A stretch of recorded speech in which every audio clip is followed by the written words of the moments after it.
Nama aku Benedion Raja Guguk, terus profesinya sekarang adalah penulis skenario dan sutradara. Skenario yang pernah ditulis dari Warkop DKI Reborn. Ada juga skenario sekaligus sutradara, ada Ghostwriter, Ngeri Ngeri Sedap, Ganjil Genap, dan akhir-akhir ini menjadi aktor sebuah film judulnya Agak Lain.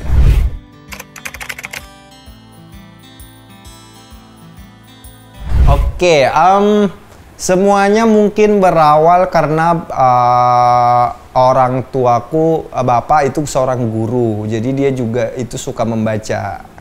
Dia tuh sering sekali dulu baca koran, beli koran, langganan koran, terus sering bawa buku dari perpustakaan sekolah tempat dia ngajar. Jadi ngelihat dia membaca, jadi kadang-kadang ikut membaca gitu. Dan sejak kelas 5 apa kelas 6 SD udah rajin jadinya baca koran gitu. Terus akhirnya pas SMP juga, kebetulan SMP ku dekat dengan perpustakaan kota. Jadi pulang sekolah tuh ke perpustakaan, jadi udah sering baca. Ada minat lah untuk menjadi penulis. Waktu itu juga SMP SMA sudah mulai ikut kayak nulis cerpen yang masuk ke harian lokal Sumatera Utara.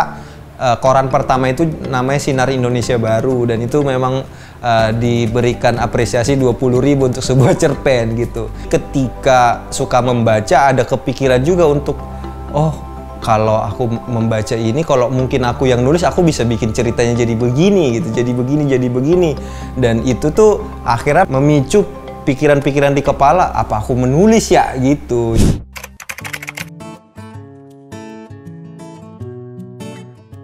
Mungkin yang aku bisa bilang pergumulan paling sulit adalah bahwa keberhasilan paling tinggi waktu itu adalah kalau bisa kuliah di UI, di ITB, di UGM. Jadi aku keterima di UGM. Orang tua bilang, kakakku waktu itu sedang kuliah di Unimed. Aku 4 bersaudara. Kakakku kuliah, aku akan masuk ke UGM di Jogja. Udah keterima. Orang tua bilang, kalau kau kuliah di UGM, itu sangat mahal untuk ekonomi kita. Kalau kau kuliah di UGM bisa, tapi 2 adikmu nggak akan kuliah karena uangnya habis untukmu gitu.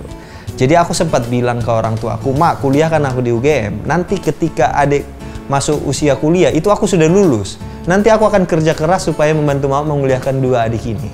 Waktu itu sebagai orang yang dari keluarga atau dari rumah yang menengah lah gitu ya, nggak berada gitu, yang ala kadarnya gitu, jadi pengen kaya kan, pengen punya penghasilan gitu. Dan waktu itu menurut teman-teman sekitar, jurusan yang bisa menghasilkan lumayan pendapatan adalah teknik gitu, karena banyak lowongan pekerjaannya. Makanya akhirnya kuliah sebagai engineer. Tapi kemudian di pertengahan kuliah muncul lagi yang namanya stand up comedy. Ada di persimpangan jalan setelah lulus, ini mau kemana nih, mau ke kiri yang dunia hiburan atau ke kanan yang seharusnya sesuai dengan kuliah gitu.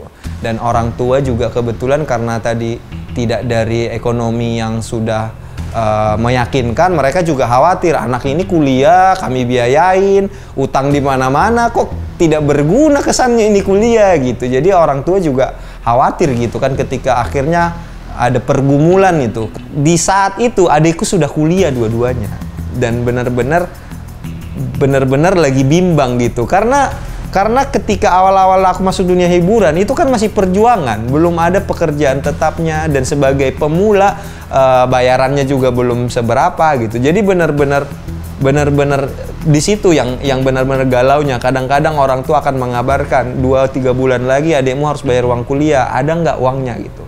Terus orang tua nanya, gimana sih pekerjaanmu, kalau kau nggak stand up comedy, kau kerja di kantoran, udah ada loh penghasilan tetapmu gitu. Ya tetap mempertimbangkan lah, tetap ada perenungan ini gimana ke depannya ya. Ditanya mungkin pergumulan paling beratnya di situ. Aku masih ingat sih, nggak tahu ini juga apakah takdir Tuhan atau bagaimana.